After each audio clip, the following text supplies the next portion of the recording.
안녕하세요. 김영윤TV입니다. 대한민국 국운이 다해가는 것 같습니다. 이준석이 설쳐되고 있는 정치판을 보면서 대한민국에 희망이 있을까라는 의문을 아니 가질 수가 없는데요.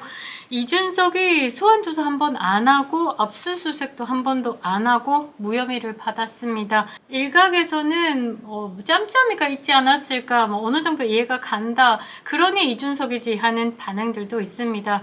그럴 거면 왜 2년을 갖고 있었냐라는 질문을 아니 가질 수가 없는데요. 2년 9개월 만이죠. 이준석이 이 성접대 의혹에서 족쇄에서 풀려났다라면서 언론에서 다뤄주는데요. 향후 행보에 대해서 정치권 관심이 쏠리고 있습니다. 그것 자체가 대한민국 정치가 굉장히 후진 것이 아닐까 싶은데요. 이준석 하버드 학력 사기에 이어서 한국 기업이죠. 네이버에서는 프로필을 슬그머니 하버드 학력을 조인트 컨센트레이션이다 라고 하면서 슬그머니 바꿨는데요. 전 세계 10억 명이 사용하고 있는 링크드인에서는 그동안 하버드 학력에 대해서 속여오더니 지금은 계정을 삭제했습니다. 아무튼 이런 인간이 정치권에서 관심을 받고 있다라는 게 웃을 뿐인데요.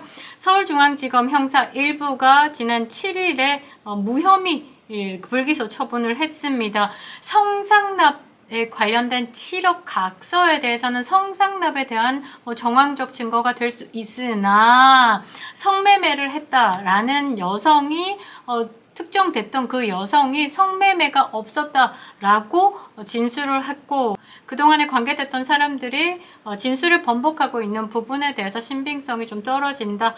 그래서 성상납 매매가 있었다, 실체가 없다 라면서 증거 불충분으로 무혐의를 내렸습니다.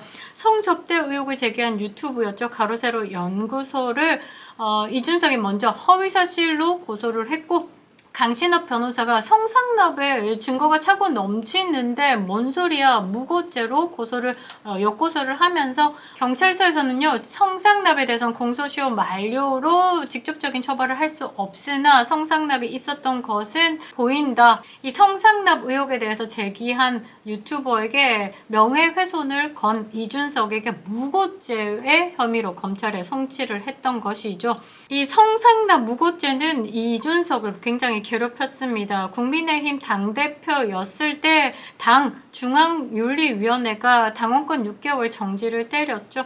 그러고 이준석이 이 비대위의 징계 결정에 대해서 가처분 신청을 내면서 초반에 주호영 비대위가 바뀌고 정진석 비대위가 안착될 때까지 굉장히 당을 시끄럽게 했고 보수의 지지자들에게 허파를 헛떡 디벼놓는 일들을 많이 만들었습니다.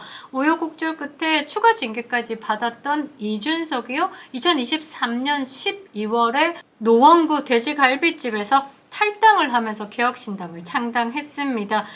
이준석은 2023년 5월에 여전히 하버드 학력에 대해서는 의혹을 가지고 있습니다. 오랫동안 자신의 올가맨 족쇄에서 풀려난 이준석이요, 애초 문제가 안 되니까 신경도 쓰지 않았다, 당연한 결과다 라면서 이 성접대 의혹에 대해서 무혐의를 받은 부분에 자신감을 보였었는데요. 그러고 난 다음에 이것은 공작이다 라면서 이 윤석열 대통령을 공작의 배우로 지목을 하기도 했습니다. 한 유튜브 방송에 나와서 단순히 하나의 형사적인 다툼으로 볼 게 아니라 대선, 지선 이후 대통령이 당대표를 몰아내려고 했던 것이다 라면서 공작설을 스스로 분열의 아가리를 털었죠. 그리고 사법 리스크를 벗자마자 여당 국민의힘 일각에서는요, 다시 이준석을 데려와야 한다, 이런 말을 하는 사람 자체가 배신자입니다. 국민의힘 한 중진 의원이요, 이렇게 이야기했습니다. 보수 중도를 다 결집하고도 대선에서 0.7%포인트 차로 겨우 이겼는데 정권을 잡은 뒤로 계속 더 떨어져 나가고 있는 것 아니냐, 이준석과 언젠가 합쳐야 된다라고 말을 했습니다. 이준석이 당대표였던 때보다 당 지지율이 정체된 것을 결합 근거로 거론되는 이들도 있다라는 것이 황당할 뿐이고요. 국민의힘의 의원들의 수준이 참으로 어이없다라고 말하고 싶습니다. 한동훈 대표와 지도부들은요, 이준석의 복당에 대해서 진지하게 고려하지 않고 있다고 해서 정신 똑바른 사람이 몇은 있구나라는 안심을 가지기도 했는데요. 이 보수의 분열의 아가리죠.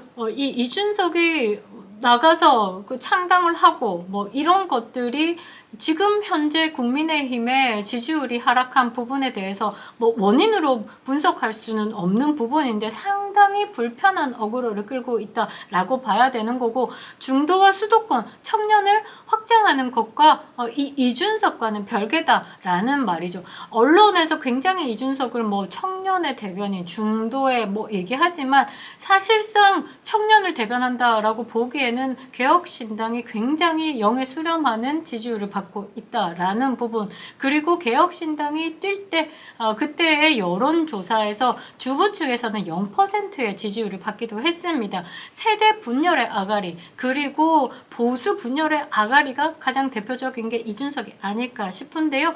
복당이라는 표현 자체가 성립될 수가 없죠. 이준석 본인도 발끈하고 나섰습니다.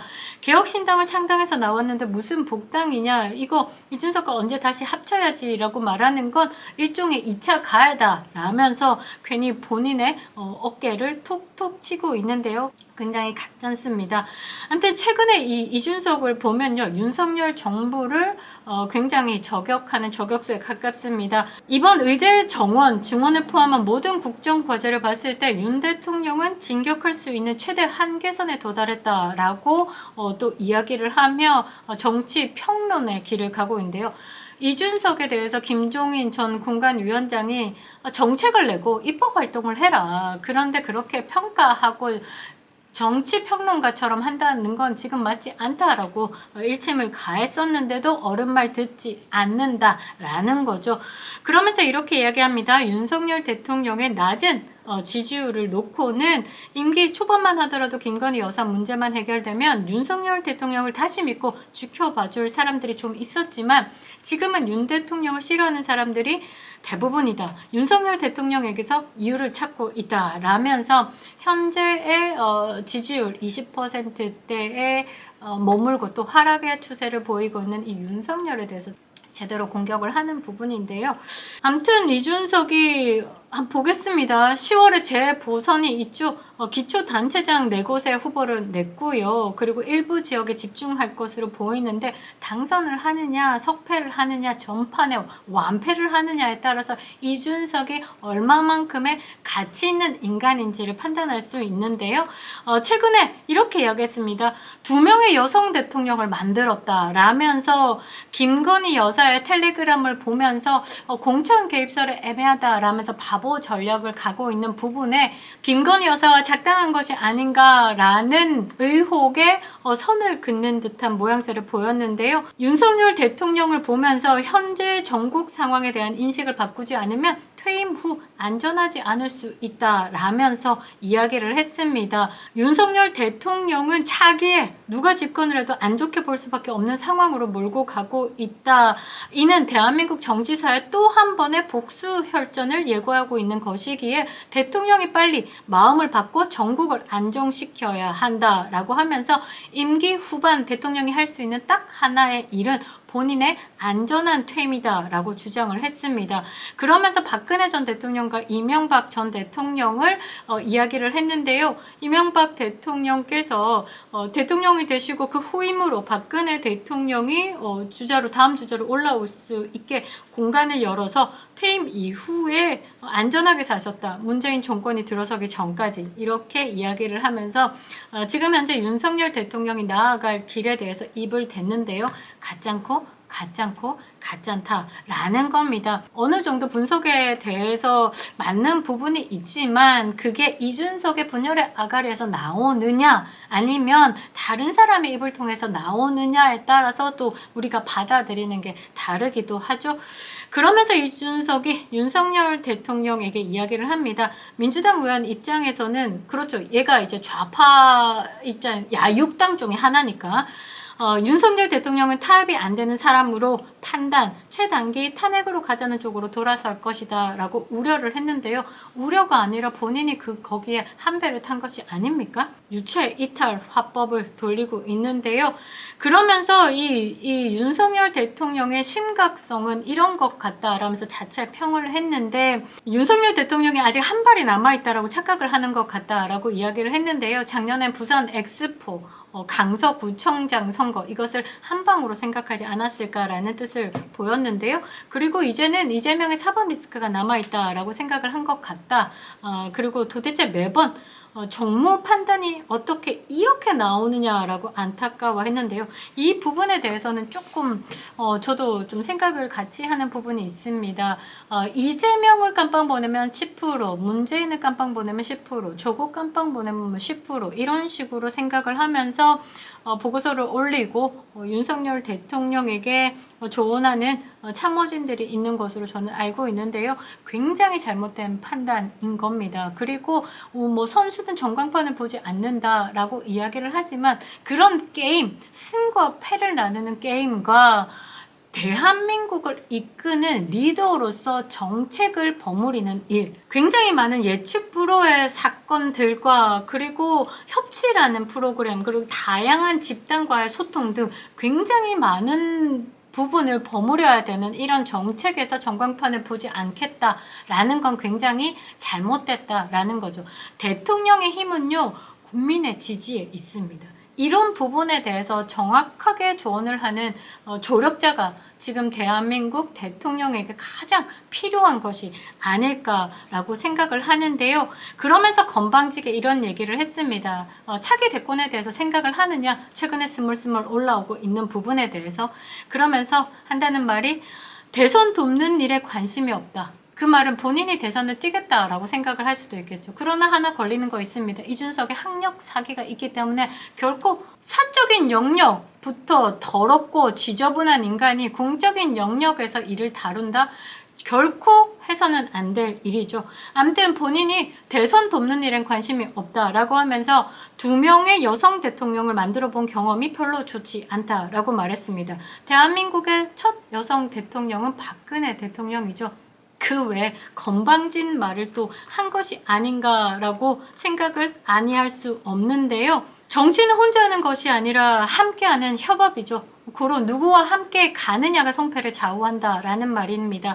이준석과 함께할 사람이 있을까요? 고칠 수 없는 천성이 글러먹은 놈이다. 고쳤을 놈이 아니다. 라는 댓글들이 대다수다라는 겁니다. 요즘 이 이준석이 약을 쳤는지 일부 언론과 넋 빠진 놈들이 이준석을 띄우기를 하는데 절대 여기에 휩싸여서는 안 된다. 새로운 국힘의 체질과는 유전자가 다른 별종이다. 절대 국민의힘이 기피해야 할 1호가 바로 이준석이다. 명심하라. 라는 댓글이 눈에 띄기도 합니다.